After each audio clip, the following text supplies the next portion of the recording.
Defining events, terrorist bombings, hostage standoffs, spotlighting foreign policy among presidential candidates. Insight from Iowa's political reporters on this edition of Iowa Press. Funding for Iowa Press was provided by Friends, the Iowa Public Television Foundation. I'm a dad. I am a mom. I'm a kid. I'm a kid at heart. I'm a banker. I'm an Iowa banker. No matter who you are, there is an Iowa banker who is ready to help you get where you want to go. Iowa Bankers, allowing you to discover the genuine difference of Iowa banks. Iowa Communications Network. The availability of high-speed broadband service is essential to fulfilling the promise of a connected Iowa. ICN's Broadband Matters campaign showcases the importance of delivering broadband to all corners of Iowa. Information is available at broadbandmatters.com. Iowa Community Foundations, an initiative of the Iowa Council of Foundations, connecting donors to the causes and communities they care about, for good, for Iowa, forever. Details at iowacommunityfoundations.org. The Associated General Contractors of Iowa, the public's partner in building Iowa's highway, bridge, and municipal utility infrastructure.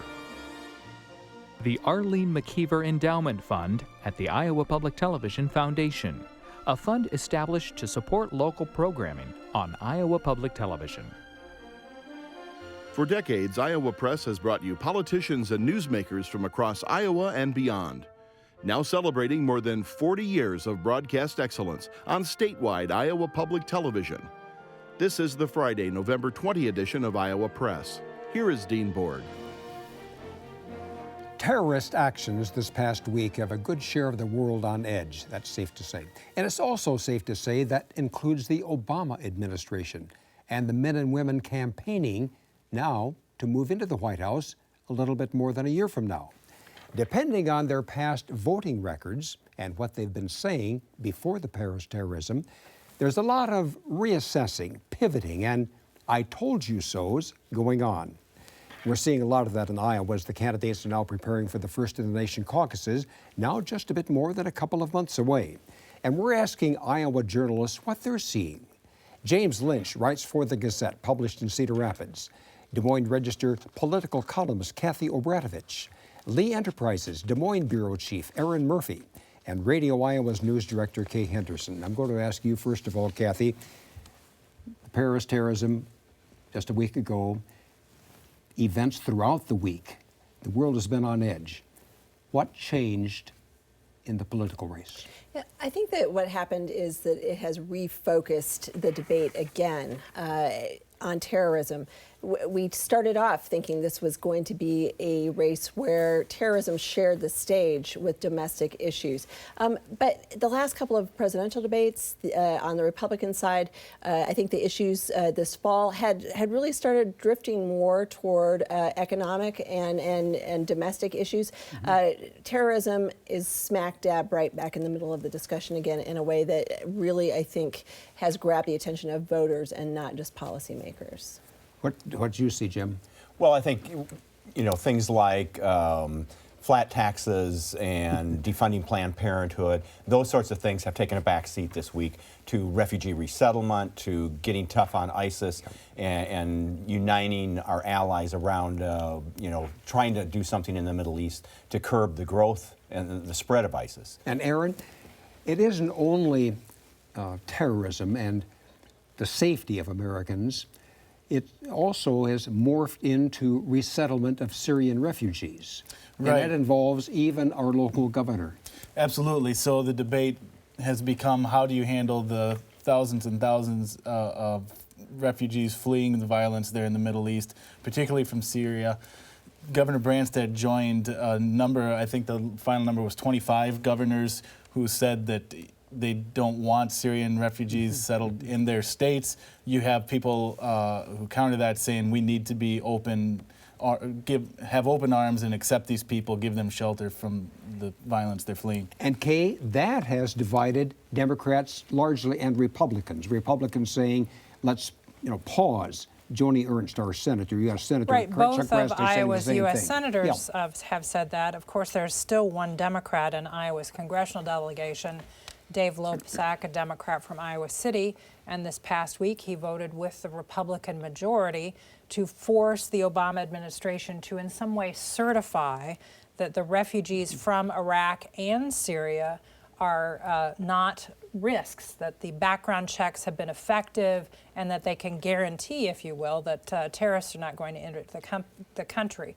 So that was an interesting moment because the House may be required to overturn a veto of that legislation because President Obama has said he will veto it. If that bill passes the Senate and it lands on President Obama's desk, it will be a real test for Dave Loebsack in a year when he is seeking re-election.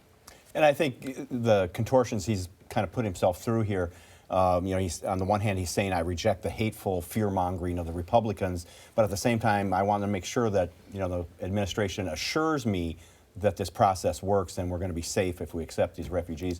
I think it's a tough, he's trying to walk a fine line there. And in a state where I think it's pretty clear, from polls, not only in Iowa, but across the nation, people are not real excited about accepting refugees. And how realistically can you certify 100% with people who may have had to flee home? They don't have their passports. A lot of the documentation that they might have had is gone. And, a lot of these people might be children. Some of it just doesn't seem practical, and then some of it is just, perhaps holding the administration to a standard that they can't possibly meet. We should point out that Dave Loebsack is the lone Democrat in Iowa's congressional delegation, and he voted with the other Republicans in the delegation. And about 40 other Democrats as 47. well. It was enough that if every Democrat voted the same way again, they would have enough to override President Obama's veto, but that's not a given. Some of those Democrats could change their vote. There probably wouldn't be enough votes in the Senate to override the veto either. Kay, which candidates, among the presidential candidates now that you've been covering as they've been in Iowa, which, as you've been listening throughout the campaign and what they've been saying about foreign policy and the military, whether or not they want to cut the military, cut the Pentagon. Some have been saying that. How has what happened this past week affected those presidential candidates? And who's most vulnerable? Well, on the Republican side, there is unanimity save one, in that Rand Paul has advocated for a different kind of approach to foreign policy, a different kind of decision-making if you send U.S. troops on the ground. And even Joni Ernst this past week in a conversation with Iowa reporters was talking about the fact that you cannot win a war, and the president of France has called this a war. You can't win a war with an air campaign alone. You do need troops on the ground. And so Rand Paul is alone among Republicans. On the Democratic side, you had Hillary Clinton trying to stress her background as a Secretary of State, actually coming out a little bit more hawkish than the president this past week. Yes. The one that's been really interesting on the Democratic side is during the debate last Saturday night of last weekend. Bernie Sanders made this interesting comparison of how terrorism is somehow related to climate change. He was given an opportunity in the opening statement of that debate to speak about the Paris attacks. He spent 2 sentences addressing that and then quickly veered to domestic policy. And so he, among the Democrats, is going to find out pretty quickly whether the Democrats are going to hew to the national mood, which is, I think, the latest survey I saw, 56% of Americans are ready to send ground troops in to fight ISIS. One of the interesting things, you see parallels sometimes between Democrats and Republicans.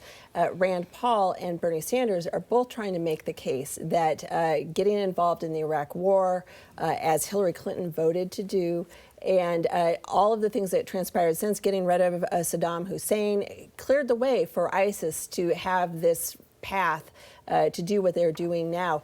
Bernie Sanders, of course, making almost the same argument as Rand Paul. They're both trying to reach, I think, a younger audience, people who are not interested in getting into another war, and that argument may be effective with part of the electorate. So that you're saying they would fall into the "I told you so's." Yeah, absolutely, and that was one of the main points that Bernie Sanders tried to make in the debate as well, saying to Hillary Clinton, I voted against the Iraq War. I saw this coming to a certain extent. I used good judgment. Hillary Clinton, you voted for this war, and your judgment and your policy in the Middle East has helped lead us to this point. Erin, I cut you off. No, that's not what I was going to say. Is I think it'll be interesting to see on the Republican side how this discussion impacts Donald Trump and Ben Carson's campaign because of their backgrounds. National security, foreign policy isn't necessarily a strength of theirs, and you had the New York Times piece this week that had a Ben Carson advisor talking about how much he has struggled to grasp the foreign policy.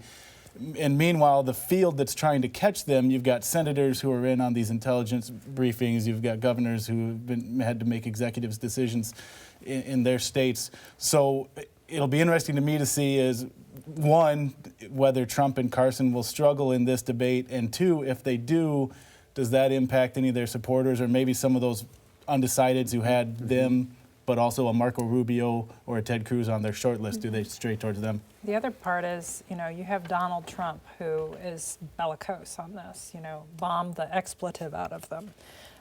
And it strikes a chord with people. I covered him in Newton this past week, and there were people in the crowd who says this makes this situation with what happened with the terrorists and what Trump has heretofore been saying in the campaign has made him more appealing rather than less appealing. Is Hillary Clinton, excuse me, go ahead.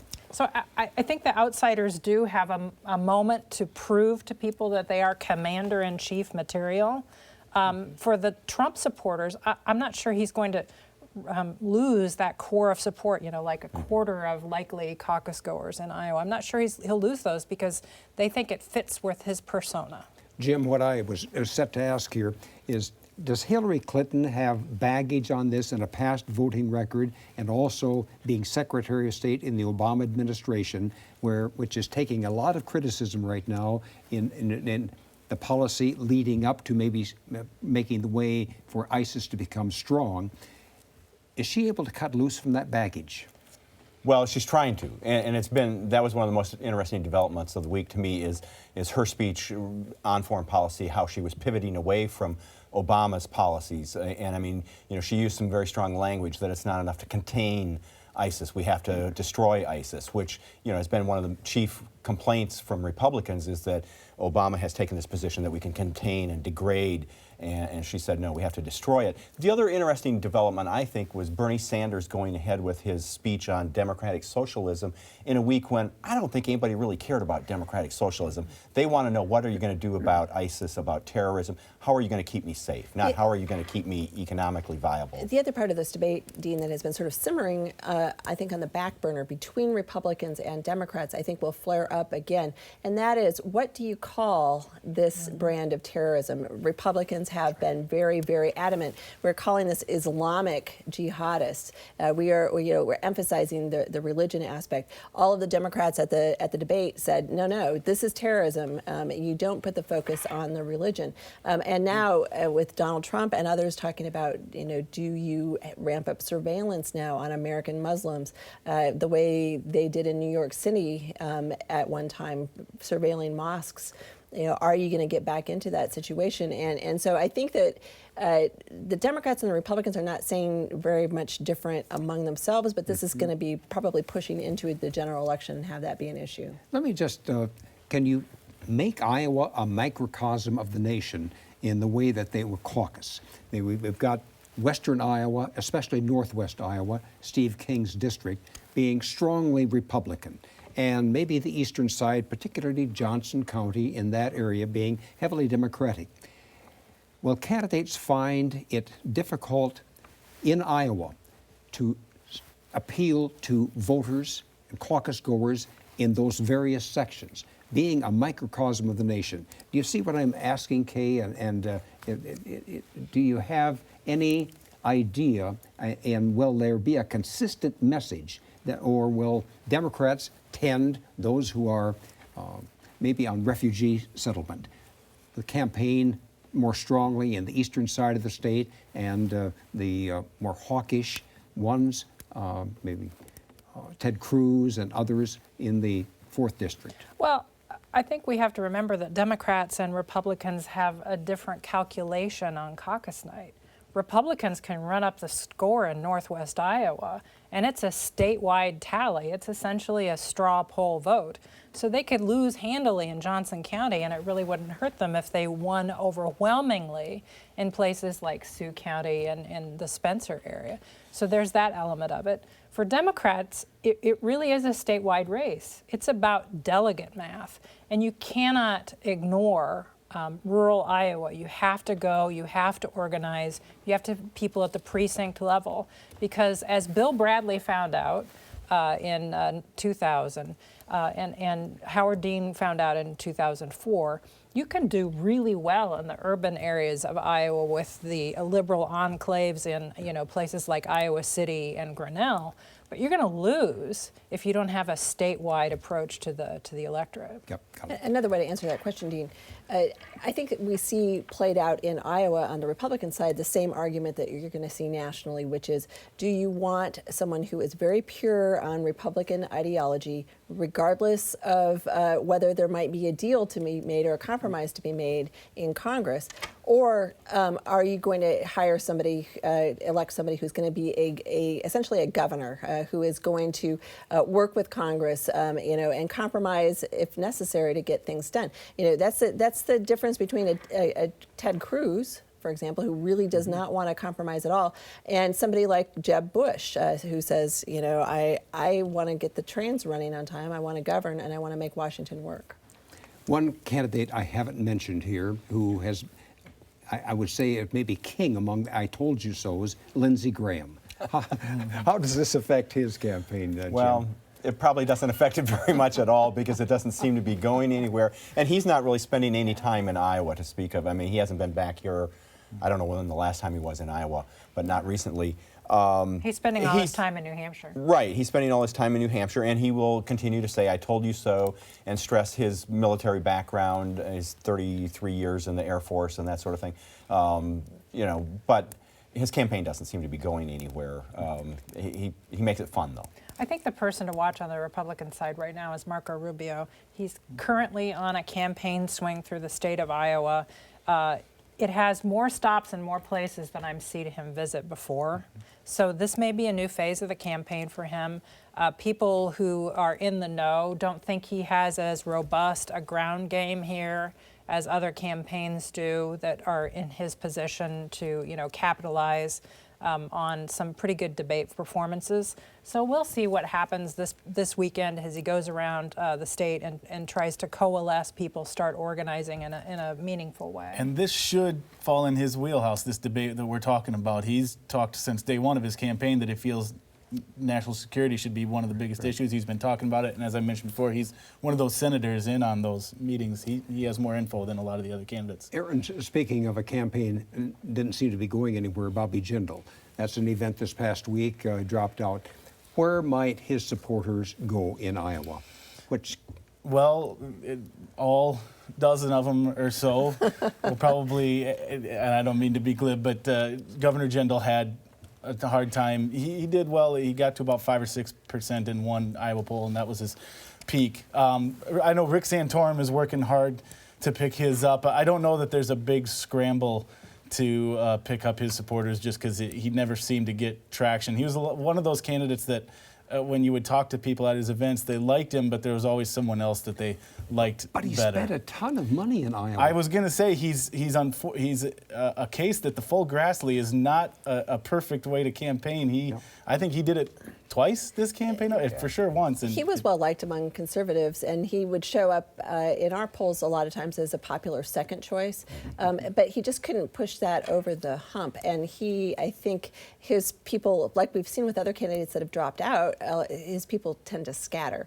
I would think if I had to pick one candidate who was sort of his twin in a lot of the rhetoric that we hear, it would be Ted Cruz, because a lot of what Bobby Jindal was talking about was being mad at Washington and mad at Washington Republicans who were not doing what they said they were going to do. That's the candidate that. Go ahead, Jim. Santorum this week was saying that he's picking up some of Jindal's supporters, but I think Kathie's right that, if your favorite candidate was Bobby Jindal and his campaign has fallen apart now, I think you might look at Ted Cruz as someone who's rising as opposed to Santorum, who is kind of in the same position as Bobby Jindal. I mean, he's got some support, but he's pretty low in the polls. Ted Cruz, on the other hand, is rising.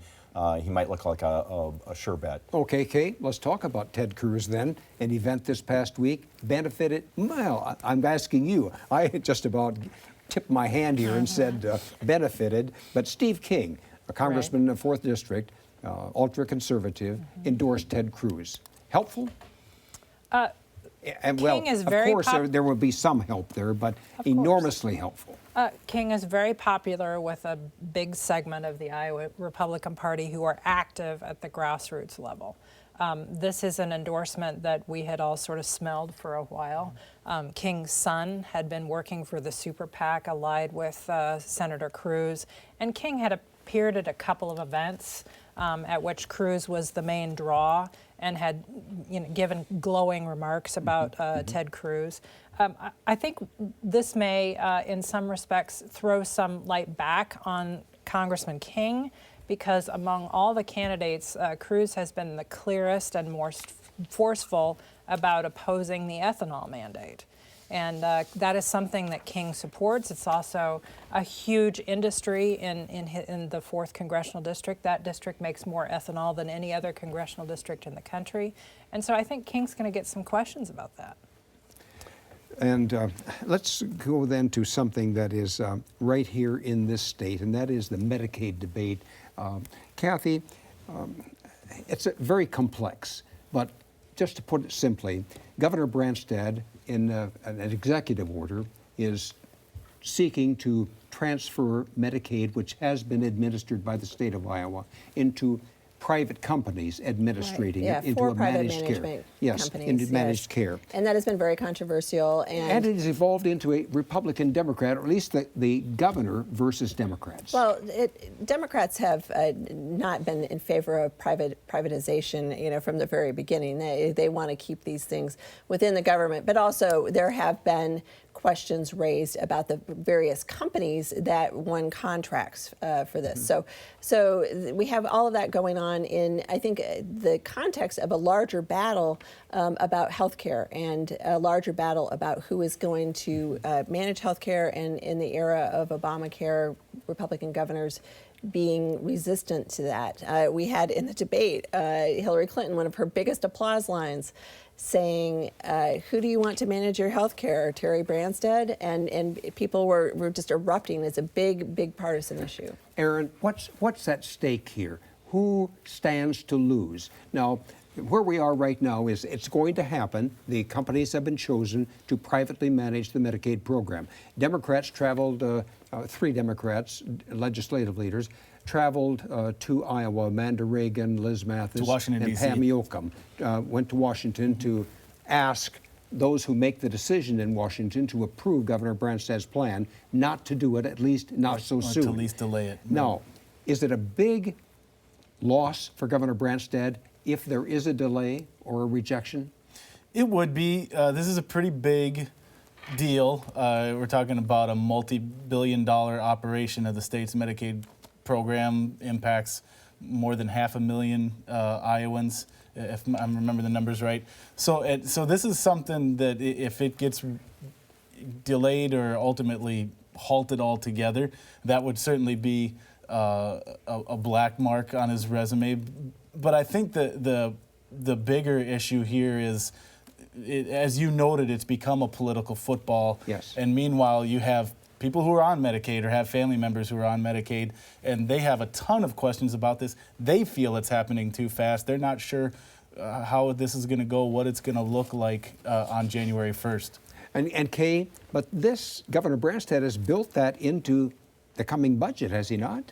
That right. Anticipated savings. Right. As I look at this, I think it's rather fascinating. We have someone who we all may think that this may be the last term that he serves as governor. I'm not quite sure. He's as aggressive now as he ever has been in pushing things, shutting down mental health hospitals, really remaking the executive branch of state government, hiring a new leader for the University of Iowa. I mean, he's doing things that I think, in the waning days of your governorship, I think they're fascinating to watch in that he is as aggressive on these issues.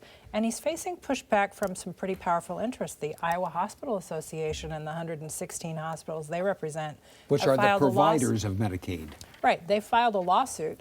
They say they don't have enough information yet to strike contracts with these 4 managed care companies. So it's becoming a fight not just between Democrats and Republicans, but it's becoming a fight not just between, patients and the Branstad administration. It's becoming a fight between healthcare providers and the Branstad administration. You look at the history of Branstad's many terms as governor. He has pushed the envelope on gubernatorial authority, and in a lot of cases has just been like, sue me, Exactly. You don't like it, sue me. And he wins some of those lawsuits and he loses some. But he, it doesn't really stop him from, trying to go with executive authority where other governors have not gone. And I would expect that if he loses on this, if the Obama administration delays implementation, he'll say they're playing politics. He'll throw it back at them that they're playing politics with him. And and you'll have the argument, who do you want managing your health care, Terry Branstad or the federal government? Time is tight. We're coming to the end of the program, but I also want to make an analogy. The state budget, Kay, is very tight as well. Right. And in fact, is this portend to you covering the state legislature? Problems ahead in this session? There are problems ahead. There'll be new people in leadership positions in the House, so they'll just be getting their legs under them to try to figure out how to write a budget. So that's going to complicate matters. And the governor's staff as well. And the governor's staff as well. And then added on to all that is they've made a bunch of promises. They've promised schools more money. They promised cities and counties more money to cover lost commercial property tax revenue. And so they're not going to have any money to spread around. And it's an election year. But other than that, I think everything's It'll go fine. smoothly. And there are those who are eyeing the governor's chair already, but we don't have time to name them right now. We'll save that conversation for another time around this table. Thanks so much for your insights today. Thanks, Dean. And we'll be back with another edition of Iowa Press next weekend, 7:30 Friday night, noon on Sunday. I'll see you then. I'm Dean Borg, and thanks for joining us today.